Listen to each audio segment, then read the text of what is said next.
My wife and daughter left me when I was sick, but let's start from the beginning. I was diagnosed with advanced Hodgkin's lymphoma, which was shocking because I had always led a healthy lifestyle. I ate well, stayed active, and went to my yearly doctor appointments. The oncologist said the exact cause of my cancer was unclear. Despite the low survival rate, I was determined to fight it with rigorous therapy. After I got the diagnosis, I sat down with my wife of 13 years, Frida, and our teenage daughter, Hannah, to tell them the news. They were understandably devastated, but I reassured them that I would do my best to combat the disease. However, I was worried about how this would affect our family.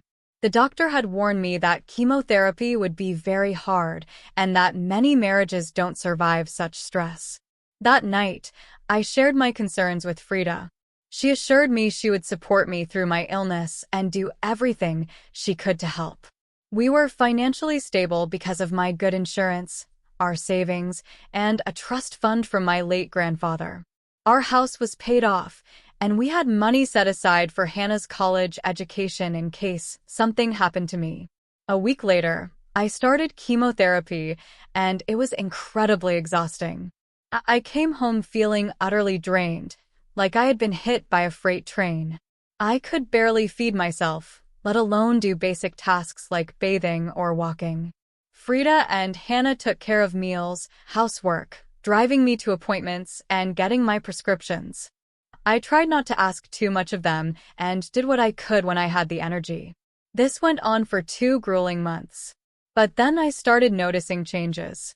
My wife and daughter seemed agitated and reluctant whenever I asked for help. Hannah stopped responding when I asked for simple things like a glass of water or help getting some fresh air. Things came to a head one morning when I had an early chemo appointment. I realized I was running late, and Frida hadn't come down from our room yet. I called up to check on Frida, and she wearily suggested I take an Uber to the hospital because she was too tired. Her response shocked me, but not knowing what else to do, I called for an Uber and also contacted the hospital to request assistance since my wife wouldn't be there to support me. Fortunately, my Uber driver was incredibly kind and ensured I reached the hospital safely. She even offered to drive me back home after my treatment. I was grateful but disheartened to rely on the kindness of strangers. When I returned home that day, the situation had taken a troubling turn. After a few hours of rest, I mustered the courage to confront Frida and Hannah about their recent behavior. I had noticed a distinct chill in their demeanor lately, and it was becoming increasingly difficult to ignore. I asked if they felt like I had become a burden. My wife, with a heavy sigh, admitted they were feeling overwhelmed. My daughter timidly admitted she hadn't expected me to be so needy and demanding during my illness. I decided it was time to discuss possible solutions. I suggested hiring a nurse who could come in a few days a week to assist me with daily tasks and take me to my chemotherapy sessions. Anticipating days when I'd be too weak to walk or even talk, I ordered a wheelchair. To my relief, they agreed to this proposal. I contacted the hospital for recommendations, and they sent me a nurse who was both sweet and stern. She made sure I never missed a chemo appointment, I received my medication on time, and she even crafted a comprehensive care plan that included healthy meals. Everything seemed to be improving, and the doctors were pleased with my progress. However, despite my efforts to ease their burden, my wife and daughter still didn't seem content. My wife, in particular, began feeling as though the nurse was replacing her. I suggested that if she was willing to take on the responsibilities of taking me to chemo, filling prescriptions, and ensuring I ate and took my medication on time, we could part ways with the nurse. The only reason I had a nurse was that I had become too much for my wife to handle, and she reluctantly agreed to this compromise. She asked if we could find a male nurse instead, but I explained that there were none on the hospital's recommended list. The nurse we had was chosen for her experience with cancer patients and her understanding of my specific needs. She was meticulous, attentive, and highly respectful towards both my wife and daughter. I made it clear that the only way the nurse would be replaced was if my wife and daughter were willing to shoulder her responsibilities. My wife was not pleased with this proposal and retorted that I should do more for myself instead of making my condition everyone else's problem. I tried to reason with Frida, explaining that there were days when I could barely lift my head, let alone stand up. The chemotherapy had taken a severe toll on my body. In a fit of rage, she stormed upstairs and began slamming doors. I chose to ignore her tantrum, realizing that her negativity would only hinder my recovery. My main focus remained on my health and well-being. Later that night, I received a call from my mother-in-law, who lived 2 states away. She expressed her displeasure about me bringing another woman into her daughter's house. Technically, the house was in my name as I had owned it before our marriage, but I decided to take the high road. I politely explained that I needed help and that the level of assistance I required exceeded what her daughter was willing to provide. Thus, I had to bring in a nurse to ease the burden on my family. I emphasized that the nurse's presence would only be temporary, lasting for the duration of my remaining months of chemotherapy, provided the cancer didn't persist or worsen. She didn't seem entirely convinced, but eventually left me alone, which was all I wanted. For about a week after that conversation, things seemed relatively normal. My treatment continued to progress smoothly. Then, one fateful day after returning from a chemotherapy session, I was greeted by a moving truck parked in front of my house. My wife and daughter had packed up all their belongings and informed me that they were going to stay at my mother-in-law's place. I was deeply hurt and upset, but exhaustion held me back from expressing my feelings properly. The timing of my wife's departure right after my chemo session, when she knew I'd be utterly spent and unable to communicate effectively, felt cruel. In search of some clarity, I turned to my daughter and asked if this was what she truly wanted. After all, she was old enough to make her own decisions. Her response hit me hard. She said she would rather live with her mother because she found it too difficult to live with me. It was a painful moment watching them leave. Tears welled up in my eyes, and I felt precisely what I had feared when my chemo journey began: unwanted and abandoned. In the midst of my emotional turmoil, my brother stepped in with a solution. He noticed the nurse spending extra time with me that day and inquired if I had any family members nearby who could provide support. My brother lived 3 hours away and had 2 young children of his own, but he generously offered to take time off from work to stay with me until I could find a more permanent arrangement. When he arrived, he was furious about what my wife had done, referring to her as selfish and ungrateful. He pointed out that she had never had to work since our marriage and that I had always ensured she lacked nothing. My brother's time off from work was limited to a week, but he had another suggestion in mind. His wife's sister, Lena, was going through a painful divorce and needed a safe place to stay temporarily. Her soon-to-be ex-husband had been the breadwinner, leaving her with limited financial resources. Lena was also studying radiology at a nearby university on a scholarship. My home was conveniently closer to the university campus, making it an ideal solution. I would have someone in the house in case of emergencies, and she would have a haven away from her tumultuous soon-to-be ex-husband. I agreed to the arrangement, assuring my brother that Lena wouldn't have to pay rent since she'd already be putting up with me. She could choose whichever bedroom she preferred. I didn't mind. My wife and daughter had taken almost everything, leaving only the bed and a few dressers. My brother stayed the rest of the week, and Lena arrived on his last day. He helped her move in, and she expressed her gratitude for letting her stay with me. Lena promised to be considerate, clean up after herself, and assist where needed. She was a genuinely kind-hearted person. I explained to her that she wouldn't have to do too much since my nurse would now be coming in 7 days a week instead of the previous 4. I bid farewell to my brother and helped Lena settle in as best as I could. In the weeks that followed, things went relatively smoothly. I missed my wife and daughter, but it appeared that I was the only one feeling that way because they didn't even bother to call or check up on me. Lena's presence proved to be a tremendous help. She took care of grocery shopping, handled most of the cleaning, and even assisted with meal preparation. Throughout this time, she never uttered a single complaint. About a month and a half after my wife's departure, I received the news that I was cancer-free, a momentous occasion celebrated by ringing the bell at the hospital. My nurse asked me what I wanted to do next now that I was essentially cured. My immediate decision was to file for a unilateral divorce, freeing myself from a marriage that had proven to be unsupportive during my challenging journey. With the divorce proceedings in motion, my focus shifted toward the next crucial step, recovering from cancer. It was a journey in itself, but slowly and surely, I began to heal and move forward with my life. I began to regain my strength. My hair grew back, my scars started to heal, and I was putting on weight.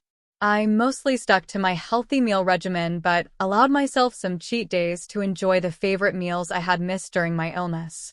It's been 6 months since I was declared cancer-free, and I feel like I'm finally ready to move on with my life. I called my old job, and they're willing to rehire me for remote work if I choose to return. I think I'll take them up on the offer because I'm planning to move away. Although I have an attachment to my house, it's filled with too many painful memories. I yearn for a fresh start in a smaller place. My wife doesn't know it yet, but I'm planning to give the house to Lena. She came through for me when I was at my lowest, showing immense kindness even though we were practically strangers. She's free to sell it if she wishes. I no longer want anything to do with the house, especially if it means my wife or daughter could lay claim to it. My new place is in a quiet neighborhood in the countryside, and I'm eagerly looking forward to this new beginning. It's been over a year since my initial diagnosis, and I've settled into my new place and neighborhood nicely. There are plenty of friendly folks around here, and I've made friends with my neighbors, including Sophia, who lives across the way. She's a widow who lives alone with her kids scattered across the country, visiting only during Christmas and her birthday. Sophia invited me to her porch for drinks and conversation, and she shared the heartbreaking story of losing her husband to lung cancer. She emphasized how important life insurance was for her family's financial security. During our conversation, I opened up about what happened with my wife and daughter. Surprisingly, I still haven't heard a word from them, but I've come to terms with it. I've been spending my time pursuing new hobbies, particularly woodworking, and I'm starting to build up a collection of tools. One day, when I returned from the hardware store, Sophia informed me that she had noticed some people hanging around my house. Fortunately, they didn't do anything harmful or steal anything, but they did approach the door, knock a few times, wander around the house, and eventually waited in their car. Sophia considered calling the sheriff's office, but decided against it, thinking they might be family. I asked Sophia to describe the people she had seen, and her description matched my wife and daughter. I couldn't fathom how they had found my new residence, as only my brother and his wife knew my current address. It left me wondering why they were looking for me after leaving almost a year ago without a word. Sophia assured me that if they returned, I shouldn't come out and she would handle the situation. Honestly, I had no desire to interact with them after they abandoned me at my lowest point. Later that night, I called my brother, who informed me that my wife and daughter had been harassing Lena and her roommate at my old house. Fortunately, Lena had documented proof that the house was now in her name and had explained that she had bought it for me, a smart move on her part. I felt bad that Lena had to go through this ordeal because of my family, so I called her directly to apologize. Hopefully, next time they come around, I can resolve the situation for good. As for my wife, I'm not sure if she's aware of the unilateral divorce. My lawyer sent a copy to her mother's house, but it's possible they mistook it for junk mail. Regardless, I've reached a point where I no longer care. She and I are no more. Update number 2. My wife and daughter showed up at the house again, but this time it was earlier in the day while I was working. I heard the knock and decided to check the security cameras. Sure enough, it was them. My ex-wife looked just as I remembered her, but Hannah had grown significantly. She was practically a young woman now. I followed the plans Sophia and I had discussed, staying inside but moving closer to the door to hear them better. Sophia, ever the good neighbor, came over to greet them and introduced herself. My wife asked Sophia if she knew a man named Anders who used to live there. Sophia sounded just as baffled as I was and questioned her use of used to. My wife explained that her husband, not ex-husband, had lived in this house before his recent untimely death following an extended hospital stay. My jaw dropped at this revelation because, to my knowledge, there was no record of my death anywhere, especially not at the hospital where I underwent treatment. My wife went on to claim that they were the next of kin, implying that the home was rightfully theirs. Sophia informed them that someone named Anders did live there for a while but clarified that he was a divorcee. She also shared that during our time as neighbors, I had informed her that my wife had left me and that I had filed for a unilateral divorce. Sophia added that, as far as she knew, I intended to bequeath all my assets to charity since I had no other family besides my brother. This was why she found it strange to see two women snooping around my house. The conversation fell into an uncomfortable silence before Sophia inquired if they had a death certificate or a will. They replied in the negative. Sophia explained that once they had those documents, they could take them to the county's record office. If they were indeed the rightful owners of the property, they could then get the deed in their name. My wife did not take kindly to this suggestion. She asked Sophia who she thought she was and started screaming, asserting that Sophia had no authority to interfere in her affairs. She also accused Sophia of being nosy and demanded that she mind her own business. I felt a deep sense of embarrassment. The people in this neighborhood had been nothing but kind to me, and here my ex-wife was making a scene and disturbing their peace. Part of me wanted to go out there and give her a piece of my mind, but I chose to stick with our plan. Sophia, bless her heart, apologized to them and explained that she was merely trying to be helpful. She returned to her own home, and shortly after, my ex-wife and daughter left. After finishing work, I went over to Sophia's place to apologize. She brushed it off, mentioning that while she found my wife's behavior repulsive, she also found the outburst somewhat amusing. I wished I could agree with her, but I knew my wife could be hot-tempered when upset. If she ever returns, I am determined to confront her and ask her to leave me in peace. Unfortunately, she came back again yesterday. I was sitting in my home office when I heard a loud crash. Rushing out to the living room, I found my front window smashed and people were outside screaming. I thought there might be a maniac on the loose, and it turns out I wasn't entirely wrong. It was my ex-wife. She had smashed my window, and my neighbors were out there trying to stop her. Apparently, she had been causing a ruckus for a while, but I hadn't heard it because I was wearing noise-canceling headphones while doing some QA work. Frankly, I wouldn't have heard her even if I had paused the music for a break. When I got outside, two of my elderly neighbors were doing their best to restrain my ex from causing more damage. Both she and Hannah were holding bats and had already broken a few of my potted plants. I grabbed her by the arm and asked if she had lost her marbles. Needless to say, she was shocked to see me, or rather, shocked to see me alive. I told both her and my daughter to get off my property before I called the cops. Unbeknownst to me, my neighbors had already placed the call. She seemed hurt by my words and asked why I hadn't contacted her after I got better. She insisted that she and Hannah would have come back. I told her that when we got married, We made vows to stand by each other in sickness and in health, and she broke those vows. I wanted nothing to do with her anymore. She was no longer my wife. I had sent the divorce papers months ago. I asked her again to leave. Then she brought up her daughter, mentioning that she's going to college next year and can't afford the tuition on her own. I replied that her daughter was fine with abandoning me too, and that I was ready to give up all my parental rights. I told her she should have thought of that before she abandoned me. I don't want anything to do with either of you. After hearing that, she went from upset to angry, calling me selfish and heartless. I found that rather amusing given the circumstances. You're the last person who should be calling anyone selfish. I screamed back, calling her an entitled jerk, and made it clear that I would ensure she never got a dime from me again. Then she swung at me with a bat, just as the cops arrived.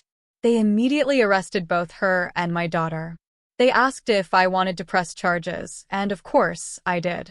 My ex and daughter started crying loudly as they were loaded into the back of the police car, but I felt no sympathy for them.